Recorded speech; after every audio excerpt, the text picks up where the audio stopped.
So one of the highlights over the weekend was definitely for me the brand risk promotions card. I was very pissed off and just frustrated with what happened with the Usyk and Rico Verhoeven fight. I thought it was a bad look for the sport of boxing. So I needed a laugh. I needed to be entertained. And the brand risk promotion cards definitely delivered on that. So shout out to Aiden Ross and the fine folks at Brand Risk Promotions. I've even put it out there. I said, look, I'm not really trying to do commentating ringside, but I mean, shit, if Brand Risk Promotions ever call my phone, I would consider it because you can really express yourself on there and talk crazy. So I like that aspect of it. But nonetheless, one of the main reasons I tuned in was because I wanted to watch the fight between Ray J and Supa Hot Fire. Because Supa Hot Fire is, he's a YouTube star. He was one of the OG, first YouTube like celebrities back in the day. Like I remember watching his videos back when I was in high school, which is now over 10 years ago. But I tuned in to watch that, and then Ray J, he was talking crazy, and he's talked crazy in the past in interviews and things like that. So I wanted to see what Ray J could do in the ring, and I got my money's worth. I got my time and my money's worth. Even though I didn't spend the money on the fight, it was free on YouTube. But Supa Hot Fire came out first round. He let Ray J just follow him around the ring and throw all these wild punches, and let him get tired. Then in between the first round going into the second, he got on FaceTime. He was talking to someone. They had this one girl shaking her behind in the corner. Right? He was just having fun. And then second round, he let Ray J follow him and just ran him into a crazy right hand and knocked him standing out and knocked him out standing up, and that was it. That was all she wrote early in the second round, right? So that was a pretty viral knockout. If you haven't seen it, go watch it. But after the knockout, when they went to go do the interviews, Ray J wound up. He was kind of surprised because he said pretty much, he said, "Damn, we lost.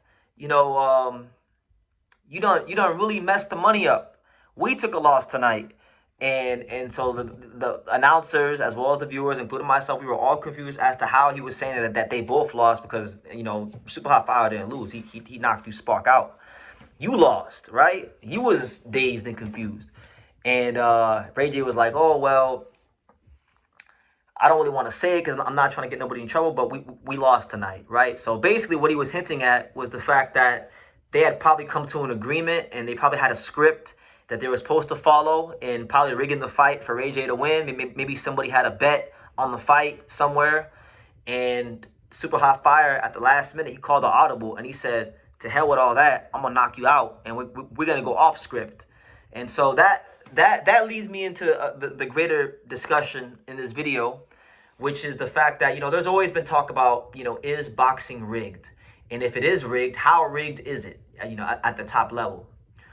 Well, I'm gonna tell you guys like this: in anything in life, it could be politics, it could be the music industry, it could be just anything you could think of that involves money.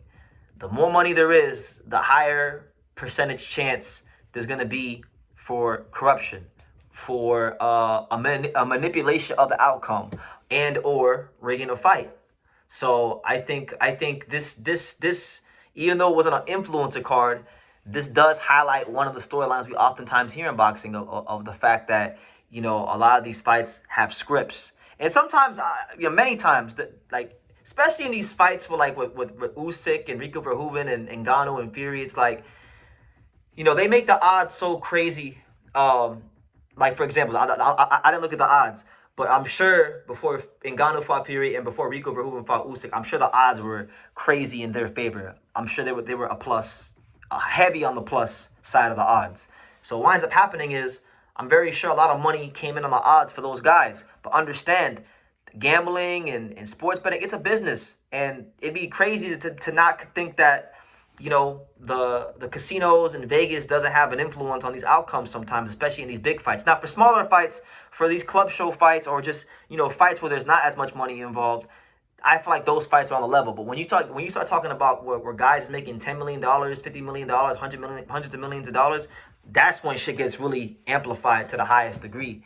And so they couldn't allow Ngannou to win. They couldn't allow Rico Verhoeven to win because it's not good for business. And so what Ray J was highlighting out loud in front of the whole world is something that I think happens all the time in big time boxing. That's why sometimes and many times I'm conflicted about big time boxing because I love boxing, I love the sport. But once you get to the stage where guys making $10 million, $50 million, that's where things are not the same. And that's where even going to the fights, like even when you go to the fights, it's hard to explain it unless you've actually been there. But when you go to the fights, like let's say you go to a Canelo fight or a Tank fight, or any of these fights with the biggest stars of boxing, where they're getting paid $5, $10 million or more, something in the air feels different, and you can't quite put your finger on it. And weird things seem to happen when there's more money involved. Like Biggie Small said, more money, more problems, right? It seems like the more money we come across, the more problems we see. And that's true in anything in life. That's true in boxing. That's true in anything, music, business, anything. So, what do you guys think? Do you guys think that the Ray J Supa Hot Fire fight was rigged and they had a script and Ray J's telling the truth, or do you think that Ray J's just out here, um, you know, making an excuse for why he got his ass whooped? What do you guys think? Because as crazy as it may sound, what he's talking about, I think it happens a lot more than people realize. I mean, I can't prove none of it to be true, so I'm not gonna accuse nobody of anything. Everything I'm saying in this video for legal purposes, so I don't get my ass sued, it's all allegedly.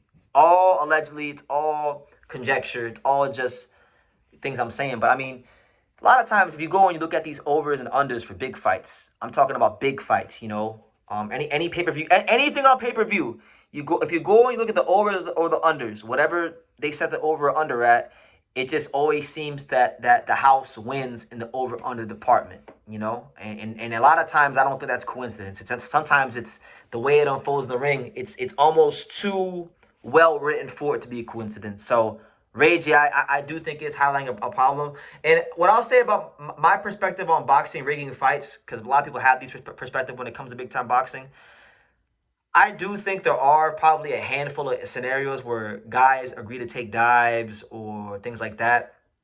But what I really believe to be true is fights don't get rigged. I believe more so in manipulated outcomes. And there's a fine line between rigging a fight and a manipulated outcome. Rigging a fight is when both parties involved, the A side and the B side, have a clear understanding that the fight's going to unfold a certain way, and they agree that fighter B is going to lose fighter A in such a fashion. That's rigging a fight.